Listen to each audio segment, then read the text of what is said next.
Dalai Lama in his preachings often say that how you judge your success is important.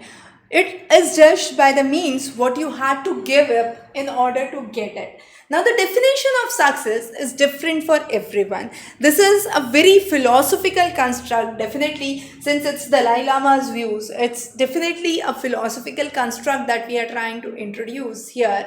But success is a term which is very, very personal. You cannot judge success only by saying that which position you are, how much you earn. I take a very simple example. If a person has earned a lot of money, but you realize that that person is actually kidnapping small children, is that a parameter of being a successful person? Definitely no. If the person says, I have earned a lot of money, but I used to spend a lot on lottery and it was only through lottery that I became rich and now I am successful, is that person successful? No. Let's say a person finds an extremely good job as a CEO of a company, of a famous company, or of a global company, and moves to another land. But the family, the wife and the children are left behind.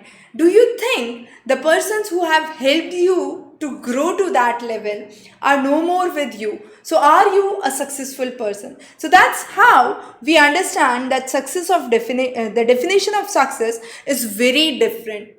You cannot be successful by leaving your family behind. You cannot be successful by leaving those who have helped you grow behind. So when you reach a point, you feel that there are various dimensions to which you attribute this success. For example, I can say that I grew in my business to this level and I'm successful.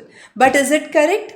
Other person can say that I have raised my family well and I am successful. So what do you think is the correct definition for success? So success definitely, as I said, varies from person to person. I take a very small example. Let's say a person who is working in a company gets a decent job. Now, as he gets the job, he gets very busy with the work responsibilities, ignoring the family. Every time back to family, there is quarrel and disruptions within the family. But soon he realizes that in the job he has been raised to a very senior position, with a very good pay grade, but at the same time when he reaches at that point, he realizes that his family has been shattered, the married life is shattered, and then what next? So judge your success but by what you had to give up in order to get it. That means if you are giving up your family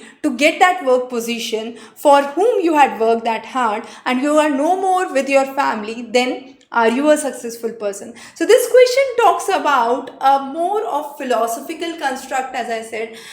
Think a lot before writing answers. These were just few of the ideas that I have discussed here. A lot more can be introduced in this answer. Follow our ethics lectures for more details. The links for those are given below in the video. Have a wonderful day ahead.